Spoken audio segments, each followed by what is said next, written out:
Hello everyone, welcome to Study with Sharnali. So today we will start with the next topics of October 2024 magazine of Vision IAS. That is our current affair series, the monthly current affair series. We have done 1.1 and 1.2, that is free legal aid and Jan Yojana, two topics in the last video, and today we will start with the next topics. So to begin with, well, here you can see that there is Right to Information Act 2005. So first of all, you must know right to information is a fundamental right, and it is a part of which article? Tell me in the comment section. You must know it. These questions can come. So let's see what has been in news from Right to Information. So as the Right to Information 2005 approaches 20th anniversary, that's not that important. But as it's 20th anniversary, so question in prelims and mains can be asked, because 20 साल 10 साल बाद किसी किसी चीज़ जब होता है तो उसके ऊपर क्वेश्चंस आते हैं. UPSC do this type of मतलब do create this type of questions. So right to information इस हिसाब से important हो जाता है. So you must know which article. Okay. And it's a fundamental right. And about RTI Act. Okay, let's see. It was enacted in June 2005. याद रख लो क्योंकि 20th anniversary कुछ पूछ भी सकते हैं. And came into force in October 2005. Okay. Act provides citizens the right to secure access. A simple thing it is. Coordinating agency क्या है, कुछ ऐसा है क्या, देख लेते हैं. Right to information finds articulation as a human right in the universal declaration of human rights. See this is important. Universal declaration question ऐसा आ सकता है कि आरटीआई फंडामेंटल राइट के अलावा और कहाँ कहाँ पे मेंशन है, और ऑप्शन में ऐसा हो सकता है कि universal declaration of human right. So you must select that. Yes, this is true. The international convent on civil and political right and International Conference on Economic, Social and Cultural Right. So ये तो important है. You must remember this. Try to remember this too also, because it's important this year. India enacted the Freedom of Information Act 2002 in order to promote transparency, accountability के लिए क्या क्या किया है. Okay. Later, RTA 2005 replaced the Freedom of Information. Raj Narayan versus Uttar Pradesh government. ये ज़रा याद रख लेना. ओके. बिकॉज जब आप लिखोगे अपने आंसर में केस मतलब केसेस के बारे में जब लिखोगे, it will give you good marks. Okay, it will give you good marks. Raj Narayan versus Uttar Pradesh government. तो ये नाज नारायण केस ही याद रख लो बस. Supreme Court establish the right to information as a fundamental right under, देखो यहाँ पे लिखा है article 19. So you must remember भाई, दिस इज इंपॉर्टेंट. आर्टिकल 98 जैसे राइट टू प्राइवेसी बहुत बार पूछ लिया है, मतलब पूछते ही रहते हैं. 2023 में भी आया, 2 में भी आया.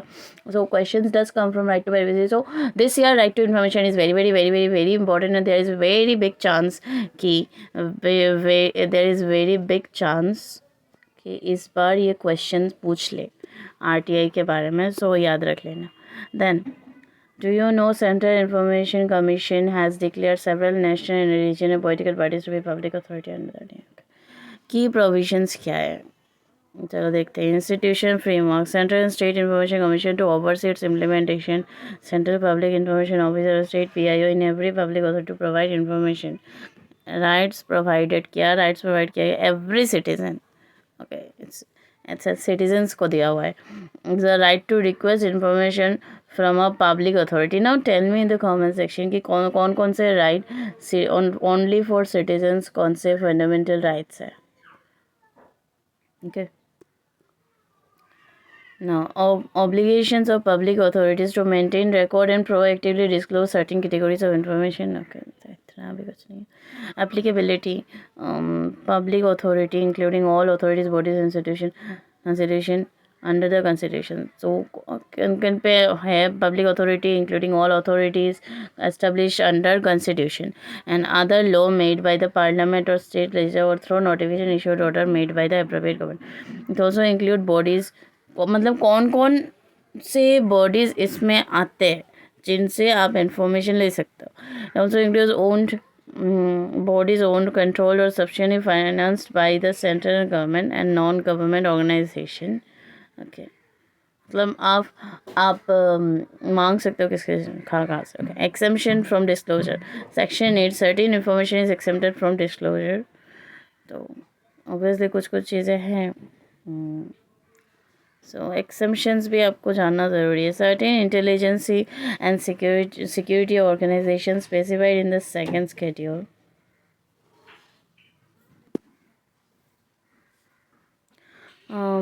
which are the certain intelligence security organisation specified in the second schedule में कौन से हैं। तो यहाँ पे आप देख सकते हो इंटेलिजेंस ब्यूरो है, रिसर्च एनालिसिस मतलब रो है, डायरेक्टरेट ऑफ एनफोर्समेंट है। तो these are some of the intelligence organisation जो सेकेंड शेड्यूल के अंडर में है। नाउ जुरिस्डिक्शन क्या है, lower courts are barred from entertaining switch celebration, however the jurisdiction of the Supreme Court and High Court and Article 30। ये याद रखना आप कि रीड जुरिस्डिक्शन जो है supreme court and high court का, वो आर्टिकल 32 एंड 225 के अंडर आता है।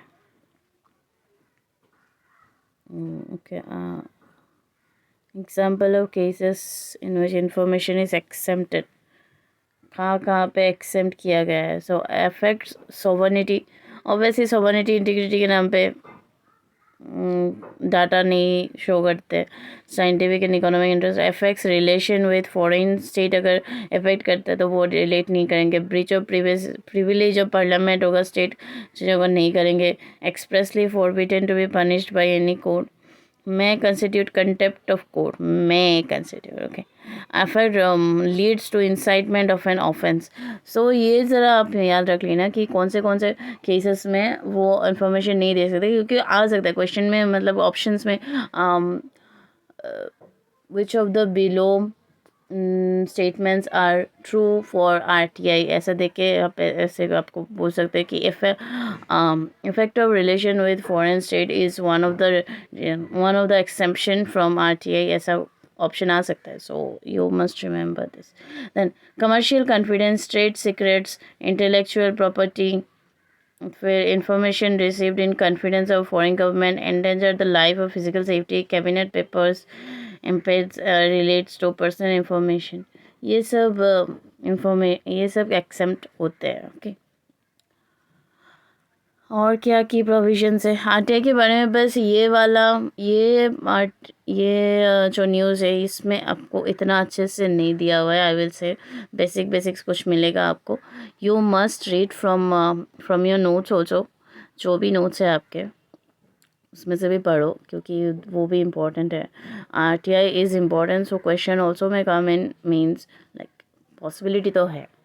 सो लाइक आई विल से don't just rely on this article, read from your notes also।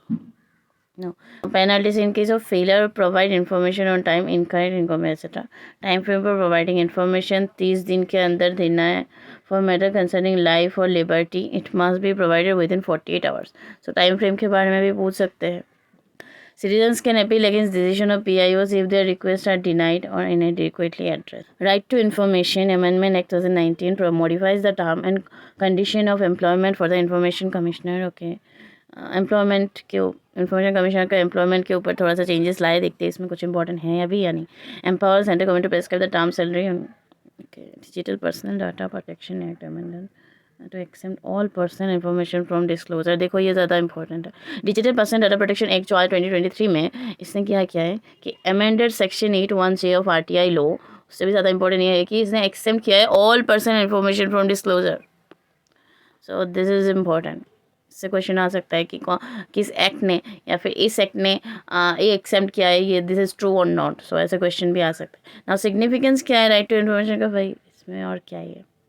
What Justice P.N. Bhagwat said, where a society has chosen to accept democracy as its creedal faith, it is elementary that the citizens ought to know what their government is doing। So ये आप as a intro या as a conclusion भी use कर सकते हो आपके right to privacy, मतलब right to information के ऊपर कुछ लिखना हो तो उसमें। Now this is a very nice, और आप लिख भी सकते हो जस्टिस P.N. भागवत, ये थोड़ा सा और अगर आपको याद रहे तो, वरना सिर्फ ये कोड भी लिख लोगे तब भी चलेगा। एम्पावरमेंट होता है सिटीजन्स का अंदर का आप पढ़ लेना, is simple is that. Transparency है, accountability, these are the two important thing, transparency and accountability. आप गुड गवर्नेंस पे भी लिखते हो, आरटीआई में भी लिखते हो, आरटीआई इज अब also a part of good governance, you can write like that. Okay, expose corruption. Okay, आप आई टू इन्फॉर्मेशन दोगे तो एक्सपोज होगा ना corruption. Effective implementation of policies and welfare scheme, simple MNREGA records etcetera.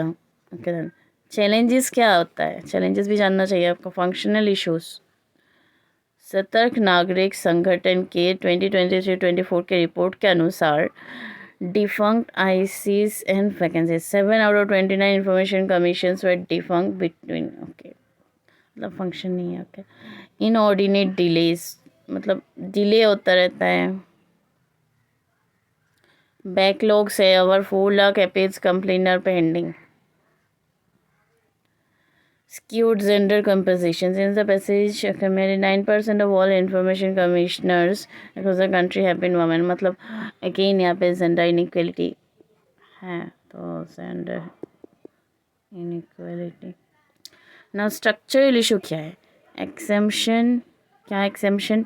RTI often include exemption for certain type of information. तो एक्सेम्पशंस होते रहते हैं ना, ये मतलब नेशनल सिक्योरिटी, पर्सनल प्राइवेसी, कुछ किसी भी चीज़ को बोल सकते हैं ये नेशनल सिक्योरिटी के बारे में, ये प्राइवेट, ये हम नहीं दे सकते। सो सब प्राइवेसी है तो नहीं दे सकते। No, authorities lying outside public authority definition. For instance PM CARES fund is not a public authority, so इसके बारे में आप आरटीआई नहीं कर सकते, आप नहीं पूछ सकते। Dilution through amendments. For instance, RTA 2019 may impact the independent functioning of ICS. Okay, क्योंकि सेंट्रल गवर्नमेंट उसको इसकी सेलिब्रेट करेगी, दैट्स द रीज़न। ना प्रोसीजरल इश्यूज क्या है? Bureaucratic resistance. What is bureaucratic resistance? Public officials may be reluctant to disclose information that could expose wrongdoing, inefficiency and corruption. So उसमें आपको करना क्या है? एथिकल एंड मॉरल एजुकेशन, मतलब ethical and moral education होना चाहिए पब्लिक ऑफिशियल के अंदर, और यहाँ पे आपका एथिक्स आ जाता है। तो our civil servant should be compassionate about the issues a person or the society, the citizens are facing, so they should not be reluctant. And lack of awareness and education, awareness कम है, this is the biggest issue. And other issues क्या है? What is the way forward? Recommendations by second years. You know what second years is said that it's a report. See, second year C is very important. It plays a great role in your good governance also. So, right to information, master key to good governance. देखो बोला और लिख भी दिया इन्होंने। Right to information, master key to good governance. This is a report by second year. So, what it says: establish national coordination committee. एक national coordination committee establish करने के लिए बोला है, as a national platform for effective implementation of the act via monitoring function of the national portal for RTI.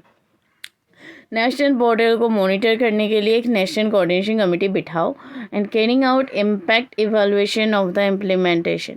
इसका impact evaluation भी carry out करेंगे। Now awareness campaign करो, can be entrusted to credible non-profit organization, whatever. Awareness campaign, as simple as that लिख दो। Recruitment of adequate staff चाहिए। Proper record keeping by experts चाहिए। Okay, इसमें ethical angle भी डाल सकते हो आप।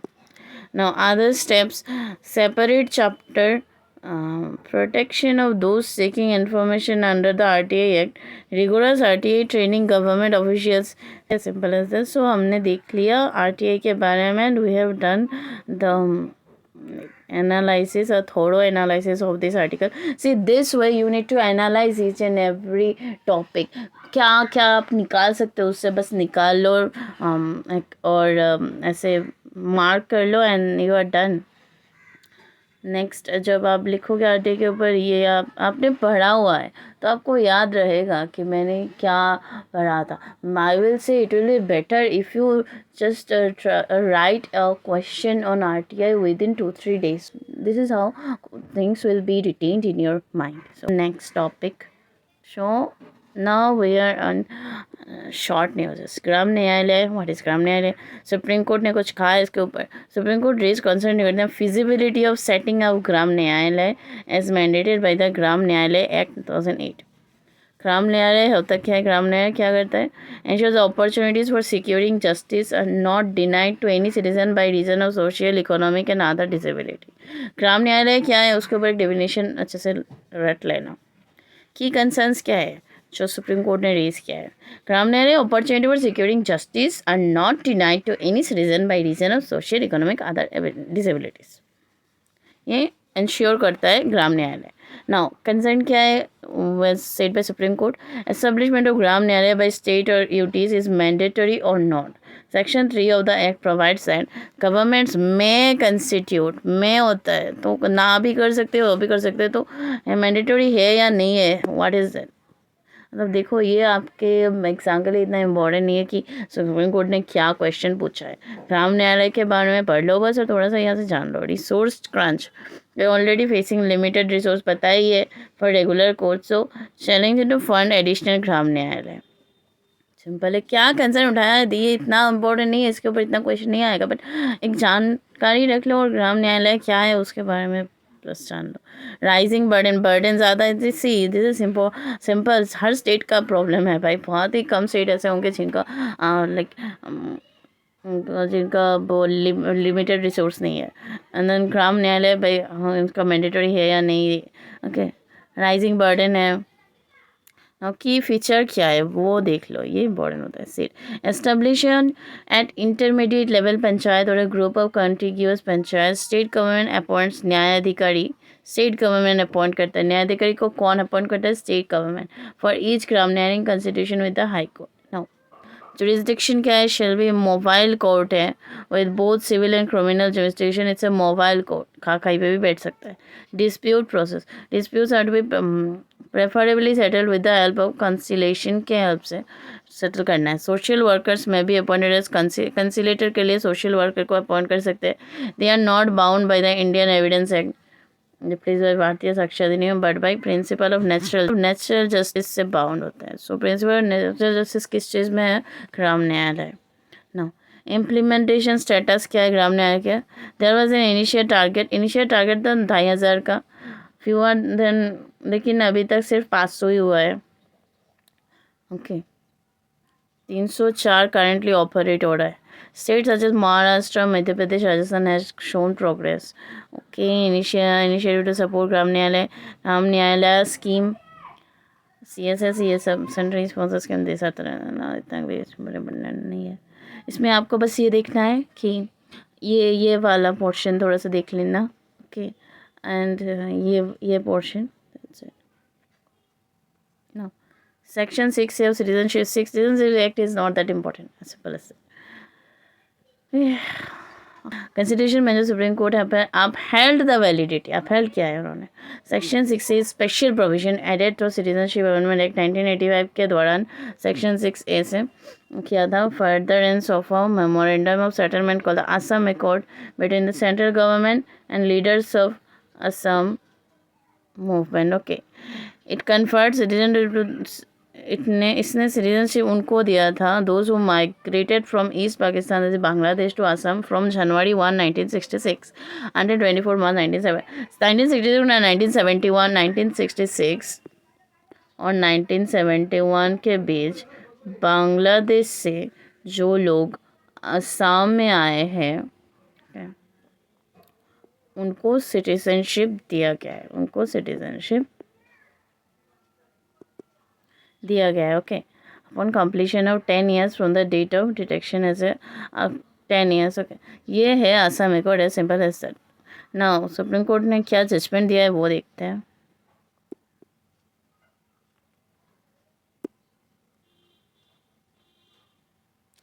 On legislative competence of Parliament to enact Section 6, a law is enacted in exercise of power under Article 246, read by entry. Okay, entry 17 deals with Article 14. Assam special citizenship law doesn't violate the equality because the migrant situation in Assam was unique compared to rest of India. Okay.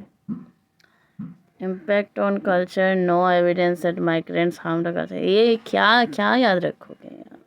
On the cut off date, ये बस ये याद रख लो, Assam accord है क्या, ये याद रख लो। ओके, और किस कौन से सेक्शन 1985 के सेक्शन 6A में, section 6A special provision added through, section 6 से ऐड किया था ने उस आसाम अकॉर्ड के ऊपर। Okay, simple as it, not that important. 2019 ने क्या किया है? Hindu, Sikh, Buddhist, Jain, Parsi and Christians from अनिजर महाराजा who entered India before from being considered illegal migrant. 2014 के पहले जो लोग आए हैं तो उनको इलीगल माइग्रेंट ने घोषित नहीं किया गया। Migrants after this date were considered not partition. Okay, इतना इम्पोर्टेंट नहीं है, क्वेश्चंस नहीं आता सिटीजनशिप से, ऐसा उठा के देख लो आप, नहीं मिलेगा ऐसा कोई क्वेश्चन। सो बेकार में क्यों अपना टाइम वेस्ट करना, थोड़ा सा ऊपर ऊपर जान लो बस सिटीजन के टाइम से। नाउ यूनिवर्सल पोस्टल यूनियन, चलो देखते क्या है ये। Department of post India has released commemorative postage stamp to mark 150th anniversary of universal postal union. Okay, world's largest postal, India post क्या है? वर्ल्ड्स लार्जेस्ट पोस्टल नेटवर्क है, remember this. Is also observing 170 year of its formation, 170 साल हो गए, बाप रे। Universal postal union establish as general postal union through treaty of Bern, क्या है? Second oldest information organisation after international telecommunication form. Headquarter universal postal union का headquarter कहाँ पे है? स्विट्जरलैंड, बर्न में। Member countries, okay, it's one it's oldest and most active. UPO is not that important. International telecommunication union, इसका क्या है? World telecommunication standardisation assembly हुआ है न्यू दिल्ली में, इतना अभी कुछ इंपॉर्टेंट नहीं है, याद रखना है रख लो। WTSA is the governing conference of the standardised work IT organise every 4 year. इतना डीप में क्वेश्चन पूछते ही नहीं है, आप क्वेश्चन उठा के देख लो ना। जेनेसिस 1965 में, genesis no no no no no no important. Headquarter बस एक याद रख लो अगर रखना है तो। And done with the polity portion. So we have seen RTI। Okay, RTI बहुत अच्छा एक आर्टिकल था, उससे हमने कुछ चीज़ें उठाई है। देन एक जन योजना था, उससे हमने गवर्नेंस के बारे में कुछ कंटेंट हमको मिला है। And then citizenship is not that important.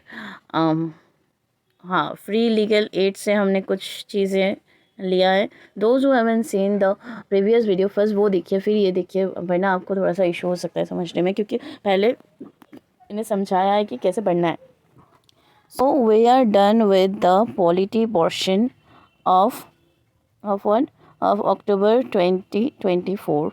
Now we will go for international relations. International relations के जो क्वेश्चंस होते हैं वो करंट अफेयर बेस्ड ही ज़्यादा होते हैं, जो करंट में है वही ज़्यादा होता है। So we will do the international relations in our next video. So पहले हम ऊपर ऊपर देख लेंगे कि कौन सा टॉपिक्स है, देन हम मतलब डीप में जाएंगे। सो फॉर एग्जांपल यहाँ पे क्या क्या है, चलो अभी देख लेते हैं। India China agreement on line of actual control, India Maldives relation, Canada, ASEAN BRICS, these are important. Okay, ASEAN और ब्रिक्स से क्वेश्चन आते हैं। No, India Uzbekistan bilateral investment किया है इन्होंने। इंडिया UAE बायलैटरल इन्वेस्टमेंट किया है, committee of 10 groups. Okay, UK hand sovereignty of Chagos island to Mauritius को दे दिया है, देख लेते हैं इंडिया से अगर रिलेटेड होगा तो ओके। एनाकोंडा स्ट्रेटेजी, ये क्या है? I also don't know about it, let's see क्या होता है। And then Philadelphi corridor, okay, this is in news, this is important, ये न्यूज़पेपर में ऑब्वियसली न्यूज़पेपर तो आएगा ही। And then errata, then we will be done. So we will do it in our next video. Thank you for watching. Have a nice day, and if you have any query you can ask me in the comment section below. I will try to answer, and do join my telegram channel. उसमें आपको ये like marked PDF मिल जाएगा।